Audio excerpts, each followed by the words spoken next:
Hello mga mi, Nutrition Month na naman. Gumawa ako ng costume DIY tayo na strawberry. Gusto pala ng anak ko ng strawberry costume, kaya ayan po mga mi, nag-cut tayo ng carton, tapos bumili tayo ng mga gagamitin, foil, tapos mga color paper. Ayan po mga mi, nag-start na po tayo ng mag-cutting, no, ng pa-heart. Ayan mga mi, ginawa ko yan mga mi nung tulog pa yung mga anak ko. Kasi pag gising sila yan, hindi tayo makafocus kung paano gawin yung strawberry costume na yan. Anyway, nung ginawa ko naman yan, nanood ako ng tutorial sa YouTube. Kaya ayan.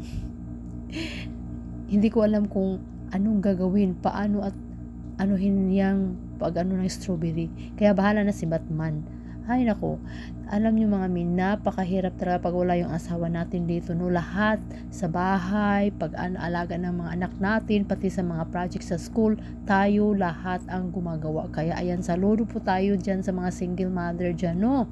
Yung tayo lang ang nagtataguyod, kahit yung mister natin nagtatrabaho, sila yung nagsupport sa atin sa pangangailangan araw-araw, pero tayo naman yung kumakayod at saka nag-aalaga at gagawin lahat kung anong kailangan sa bahay. Kaya ayan mga mi, to the max na talaga. Kasi nga nagmadali ako niyan, kasi kinabukasan kailangan na nila yung suotin. Binigyan kami ng 1 week pero hindi ko ginawa ko na yan yung pagkagabi, yung bukas na talaga gamitin yung costume. Hindi ko ba alam, ganyan tayo mga Pilipino di ba? Kung kailan yung deadline, diyan tayo kung paano natin gagawin or hindi ko ba alam.